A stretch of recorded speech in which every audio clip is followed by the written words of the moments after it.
Cop notices his old patrol car outside the station, realizes it's not his. Now Officer Simmons was right outside the window of the white cruiser. There was no doubting what he had noticed. It may have looked like his car from 20 years ago, but whoever set him up had forgotten one tiny detail. He was sure of it now. This wasn't his car.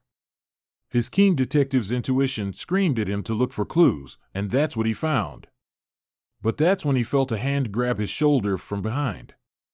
He had been part of the Polk County Sheriff's Office for longer than most people remembered. He was what you'd call an old-school cop. He saw the dozens of people come and go while he stayed by the police station for decades. One thing that Officer Jason Simmons noticed was the way policing had changed over the years. Most officers weren't nearly as tough as they used to be. Something he'd soon know all too well. Officer Jason Simmons had dedicated 20 years of his life to being an officer of the law.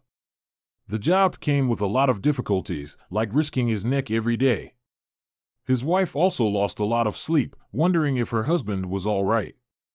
It definitely put a strain on everything, but at the end of the day, it was Simmons' responsibility to protect his county and make sure its citizens were safe. With 20 years under his belt, Simmons had seen a lot of changes in his department. He remembered when he first joined the force, he had gotten his first patrol car, a model they didn't make anymore. It was a car he fondly remembered.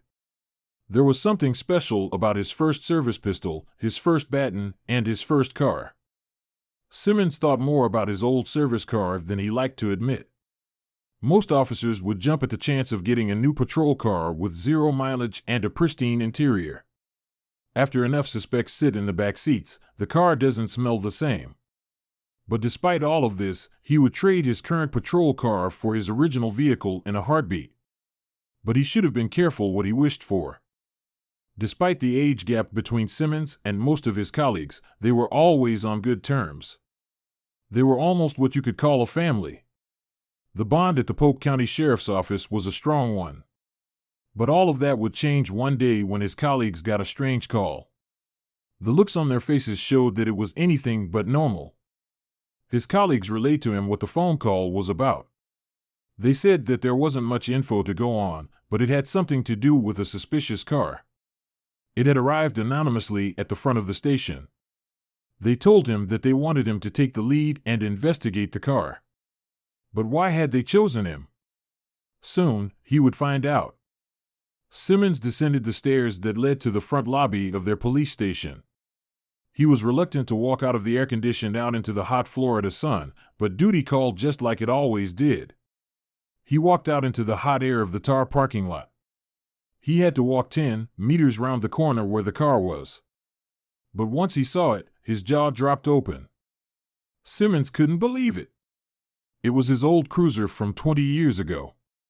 But that couldn't be right, could it? He decided to be cautious.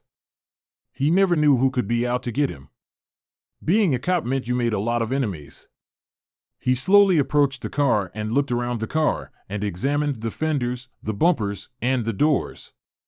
He just wanted to be sure he knew what he was dealing with. But then he noticed something strange. The whole situation didn't sit right with him. Where had this car come from? And who was setting him up? It had to have been someone that knew he had a long career with his department. But he went from suspicious to provoked when he noticed a small detail about the car that caught him off guard. And once his squad joined him, things would only take a weirder turn.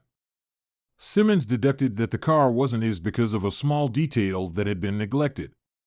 The color of his seats.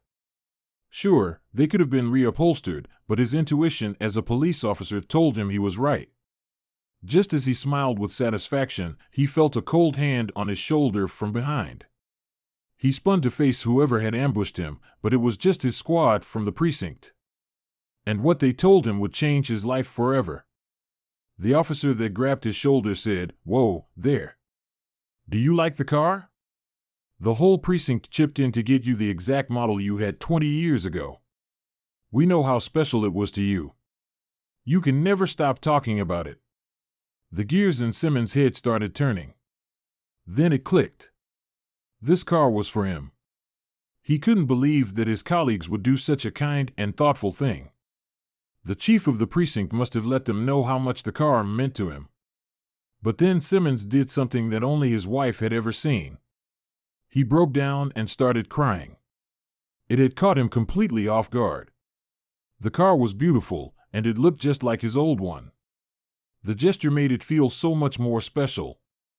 A few moments later, and Simmons was in the driver's seat. He felt nostalgia wash over him as he inserted the key and turned it. The engine roared to life, and he put on his sunglasses. He was transported back 20 years when he was better looking and more driven. He decided to give the old girl a spin around the block. He hated the idea of keeping it in a garage, too scared to get a small dent in it. This would become his new service vehicle.